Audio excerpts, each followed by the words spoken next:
Issue तितली और उसका पति माने तितला। इन दोनों की शादी को बहुत साल हो गए हैं, लेकिन इनकी औलाद नहीं है, जिस बात को लेकर ये दोनों बहुत परेशान और दुखी हैं। हाँ हाँ मानी तितले, जब मैं किसी को गोद में बच्चा उठाए देखती हूँ तो मुझे बहुत कमी फील होती है। काश हमारा भी एक बच्चा होता। अरे अरे ईशु तितली, मेरी प्यारी पत्नी, ठंडी आहें मत भरा करो। देखना, ऊपर वाला हमें भी औलाद जरूर देगा। ईशु तितली की सास को भी पोता और पोती की कमी बहुत फील होती थी। इनकी जिंदगी यूं ही गुजर रही थी। ईशु तितली जब उदास होती तो अपनी सहेली निशु तितली के पास चली जाया करती थी। अरे ईशु तितली मेरी प्यारी सहेली, अपने जंगल में एक नई डॉक्टर आई है। तुम एक काम करो, उस डॉक्टर से अपना इलाज करवा कर देखो, क्या पता तुम्हारी औलाद हो जाए। अरे निशु, तुमने नई डॉक्टर के बारे में बताकर मुझे बहुत अच्छा किया है। मैं अभी उस डॉक्टर के पास जाती हूँ। फिर ईशु तितली फटाफट नई डॉक्टर के पास इलाज करवाने के लिए जाती है। वो डॉक्टर ईशु तितली को बहुत अच्छी दवाइयाँ देती है। इलाज को अभी कुछ ही महीने बीते थे कि ईशु तितली के घर एक बहुत प्यारा बच्चा पैदा होता है, जिसे देखकर ये पूरा परिवार बहुत खुश होता है। अरे हमारे घर में बहुत सालों बाद ये खुशी आई है। ईशु तितली, मैं इस बच्चे को लेकर बहुत खुश हूँ बेटा, इसका बहुत ख्याल रखना। ईशु तितली अब बहुत ज्यादा खुश रहती थी। कितने सालों बाद उसकी सूनी गोद भर गई थी। अरे ईशु तितली मेरी प्यारी सहेली, तुम कितनी खुश रहती हो आजकल। तुम्हारे बच्चे को लेकर हम सब भी बहुत खुश हैं। इतने सालों बाद तुम्हें इतना खुश खुश देख रहे हैं। अरे हाँ निशु तितली मेरी प्यारी सहेली, ये सब कुछ तुम्हारी वजह से ही हुआ है। तुमने ही मुझे नई डॉक्टर से इलाज करवाने की सलाह दी थी। इनकी जिंदगी बहुत अच्छी गुजर रही थी।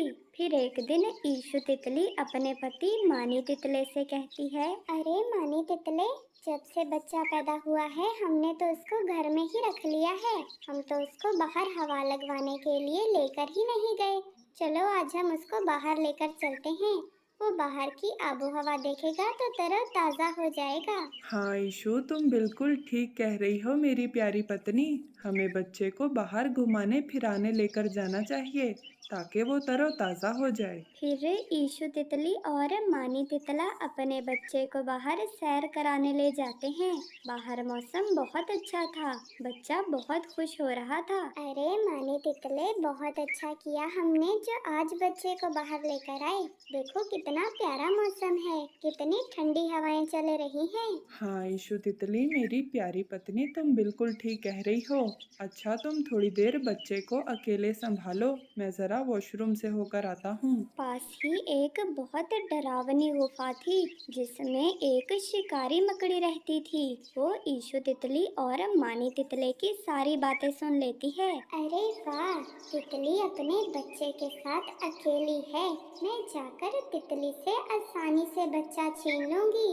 वो अकेली कमजोर तितली मुझसे कैसे लड़ाई करेगी। वैसे भी मुझे बच्चे खाना बहुत पसंद है। इतने दिनों के बाद बच्चा खाने के लिए मिल रहा है। मैं फटाफट जाकर बच्चा छीन लेती हूँ। फिर शिकारी मकड़ी ईशु तितली से खूब लड़ाई करती है और उसका बच्चा छीनकर अपनी गुफा में ले जाती है। ईशु तितली बेचारी बहुत रोती है। जब माने तितला वापस आता है और अपनी पत्नी से पूछता है, तो उसके पाँव के नीचे से जमीन निकल जाती है। क्या? ईशु तितली, ये तुम क्या कह रही हो? मैं उस शिकारी मकड़ी को अपना बच्चा नहीं खाने दूंगा।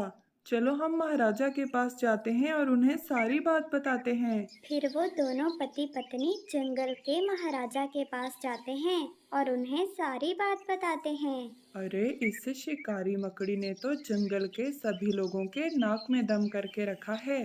आज मैं इस शिकारी मकड़ी को नहीं छोड़ूंगा। सेनापति, तुम फटाफट शिकारी मकड़ी की गुफा में जाओ, बच्चा छीन कर लाओ और ईशु तितली को दे दो। और इस शिकारी मकड़ी को काल कोठड़ी में कैद कर दो ताकि वो आइंदा कभी किसी को तंग न कर पाए। फिर महाराजा के हुक्म के मुताबिक सेनापति शिकारी मकड़ी को काल कोठड़ी में बंद करता है और बच्चा लाकर ईशु तितली और मानी तितली को दे देता है। वो दोनों बहुत खुश होते हैं।